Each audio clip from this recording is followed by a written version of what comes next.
It is 5:30 Wednesday, August 29th, hmm 2018, and I'm here with a young man named Jackson who's going into his sophomore year at college hmm and who is a successful um, patient of a maxillary mandibular advancement surgery at the age of 14. Yes.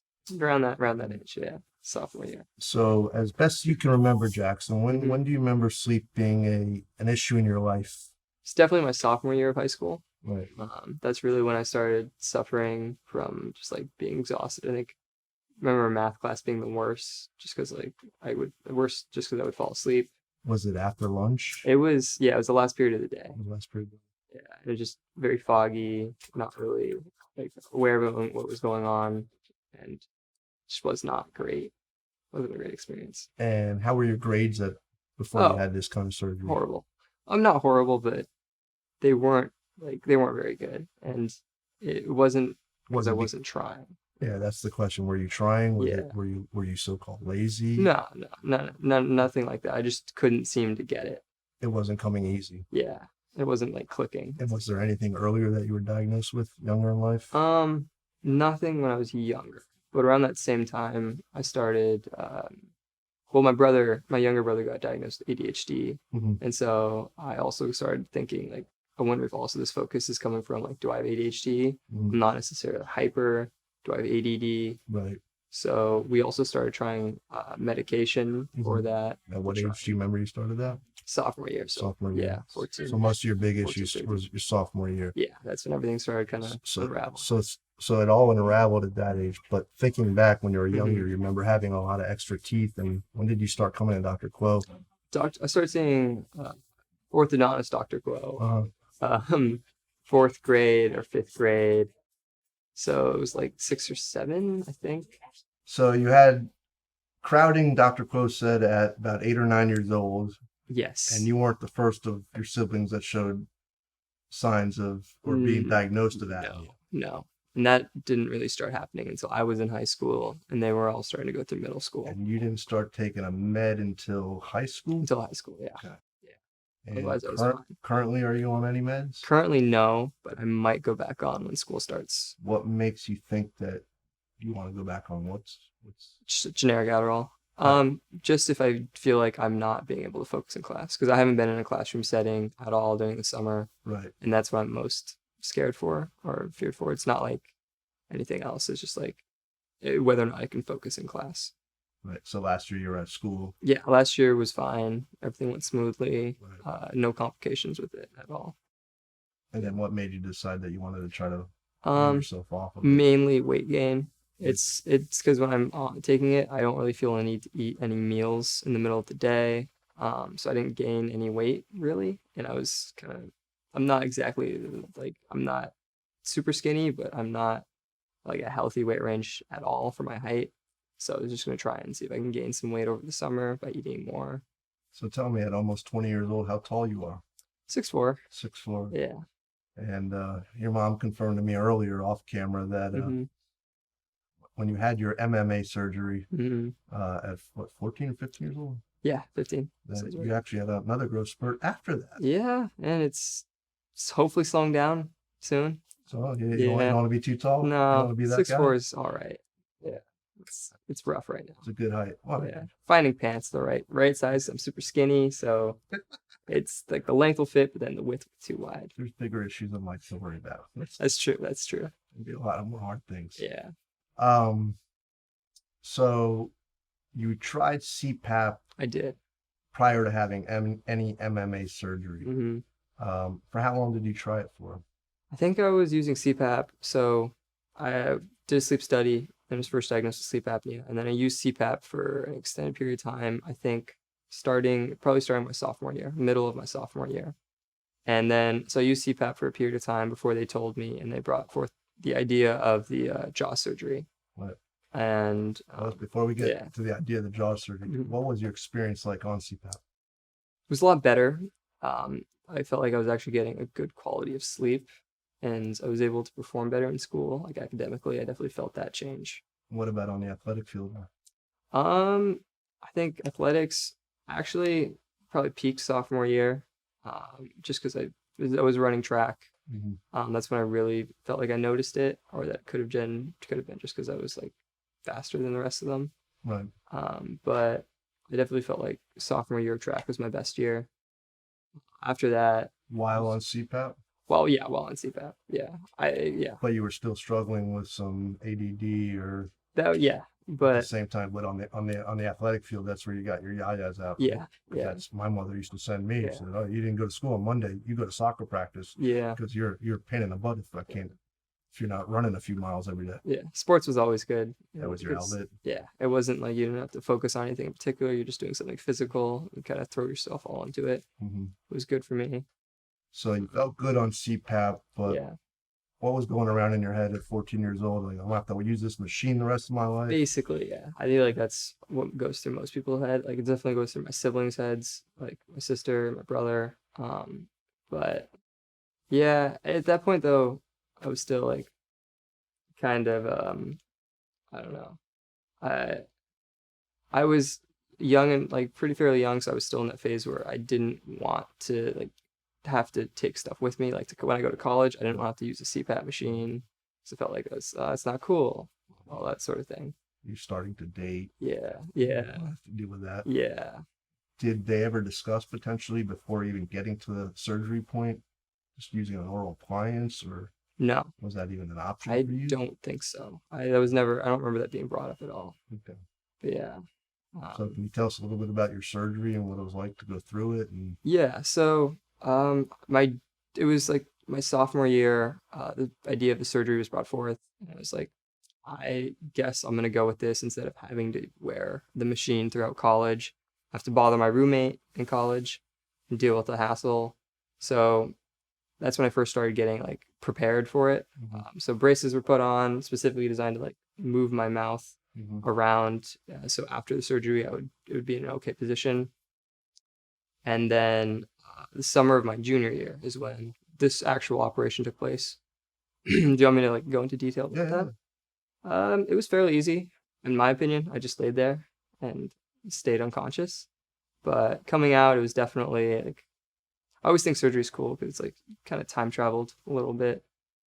You wake up, you're in a different place. It's like, oh, this is cool. It wasn't the worst recovery I've ever had. I think the worst part was not being able to eat solid food. I remember there were a couple afternoons where I would just lie on the couch, my face swollen, like you're in like you have an ice pack necklace headband around you, Mhm. just like puffed up and like watching Food Network And you can't and eat. food, yeah, and you can't eat. You can't. But you just look at the food. And it's like, wow, that'd be really good right now. So it's funny. It reminded me when I was about 14, I had strabismus surgery on my Hmm. eyes. It was pre-apnea diagnosis Hmm. 20 years before. But I spent a summer because I had surgery on my eyes Hmm. in a black room because I'm so Oh. sensitive to light, Hmm. but listening to movies, Hmm. but I couldn't see them. Yeah, So it's weird. It's it's a weird how. weird age to have that Hmm. experience, huh? So Yeah. did your friends visit you while you were in Yeah. recovery? Yeah. And It was like the standard, like, all right, you can laugh at me. I look like a mess. you look like Rocky, right? Yeah, it's understandable. Who Take did your who did pictures. they compare you to? What was the character? It was usually a chipmunk. A chipmunk, Usually a chipmunk, or like a squirrel. right? Yeah, something with fat, bloated cheeks. We put all the acorns in. That was the general consensus. Yeah, it's all right. Got through it. You got through Yeah, it. didn't lost a couple friends. It's all Well, right. you find out who your real friends are. Exactly. Yeah. It's an important lesson to learn Yeah. at a young age. Yeah. So you haven't had a follow-up sleep study, I have not. so we don't know if you still have any what they call residual apnea. I'm pretty sure I will. I still have sleep apnea in the future. I think was it 50s or 60s, maybe earlier. I'll have to go back onto the machine, just because I guess that's how it works. Me as a layman, I can tell you'll be on there a lot earlier than that. All right. 'Cause I don't know about That's the upper okay. part, but I'm looking at your chin. Yeah. Yeah, but I think getting through the college part is definitely worth it. Just Quality of life is yeah, major. I mean, especially if like you could go off your meds and hmm focus and still perform and get good grades in school hmm and whatever your other extracurricular activities are, that's amazing. yeah, absolutely. And it's like I feel like it's like college is kind of like where you want to be in your prime. You want to be doing as best you can physically. So the reason I asked you if you Hmm. had a growth spurt, even though you're already tall to begin with Hmm. after your surgery, was that when you get good quality sleep, we know that your growth hormones produced in the first third of your sleep. Yeah.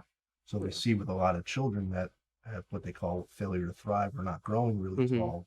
That's a telltale clue to us that Yeah. we need to look at the sleep protocol. Mm-hmm. So one of the things we're looking to advocate for is even before any child's ever put on Ritalin or Adderall, Mm-hmm. that the doctor needs to do the sleep workup, I think that's have the whole picture. I think that's a really good idea. Yeah. Especially with the over like saturation of like ADHD prescriptions and medication just being used. How many of your friends in your high school class are on meds of some sort? I'm honestly not sure. In How many do high you school, think? how many do you think? At least, I want to say a quarter. At least a quarter? At least a quarter. And are they trading their stuff amongst each other? Probably some of them. I know a couple individuals that are. Right. Yeah, which isn't great. Yeah. I'm not looking to get in trouble. I know. I want to know what's going on in the world, Mhm. so we understand this. Yeah. We're looking at when before you had your surgery, how long were you sleeping? How many hours? That's tough. I'm not sure how many hours I was actually like getting a good quality sleep. Could you get out of bed in the morning? It was always rough. Always, I remember early on, it was always like, it wasn't just the, I don't want to get out of bed like it is now. Right. It was like if I closed my eyes again, I would just go right back to sleep. It was that bad. So one of the red flags as we learn is when people, especially with teenagers, teenagers need to sleep. They need, sleeping 12, 13 hours is one thing, but if they're not good 13 hours of sleep, when you could really have done it in probably 10. So now do you have a sleep schedule, or are you pretty consistent? Over the summer, I was really good because I was working, had to be up at like 7 or so. So what did you do for your summer job? I was a camp counselor. Nice. Yeah, it was a lot of fun. Locally? Yeah, Stanford. Nice. So basically went to bed at like 11, 10:30, wake up at 7, and it was actually really good for me. I was still tired normally, but I was just like a normal tired. Like after the morning passed, I would still be good to go. It was a good kind of exhaustion. Do you look at the food you eat as far as you're still young and you can eat anything, it doesn't matter? It goes back and forth. It depends on what my parents buy. Sometimes we go through phases of just junk food. So what are you eating at college? You eat pizza all day? College is, I will say, better because depending on what I'm eating. At first semester, we had to feed ourselves, so there was basically no green material that we bought. It was a lot of chicken and pasta. But now that I'm on like the meal plan, there's a lot more variety, and I'm actually like picking like green stuff. Like I'll get vegetables, I'll get like chicken and like some. I'm not here to judge you. I know. I don't actively seek out like the junk food and the desserts and stuff. But yeah. I don't know if you had the late nights out with the friends. Yeah, that's always a factor. We don't need mommy to know. She's aware of it.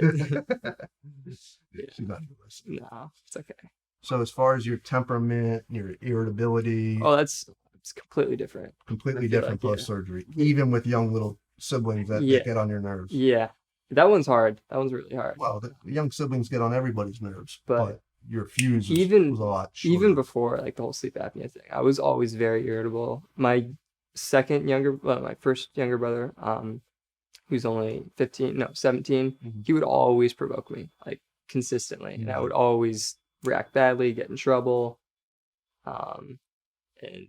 But as after the surgery and as I grew older, I sort of just kind of brushed it off. Right. And I didn't really think about that too much. I thought it was just like a maturity thing. Right. Well, that's normal. That's what they tell you. You're a teenager, you're hormonally going through puberty, blah, blah, blah. Your little brother, your little sister's getting in your way, but truth be told is, now that you know what it's like to feel good when you wake up, you realize that you had maybe potentially a negative outlook. So, we're looking at a lot of these kids that are presenting as negative or with big black bags under their eyes, that are on the electronics all night. Yeah. Not necessarily have sleep apnea, but they're not respecting their sleep. No, we're just, Which, as in college, that, you can go out all night. Even in college, I'm still like trying to, I guess, like, I make myself go to bed by 12 at the latest. I don't during the weekday. Weekends, just whatever goes, whatever. You're 20 years old. You're allowed to play, but it's having that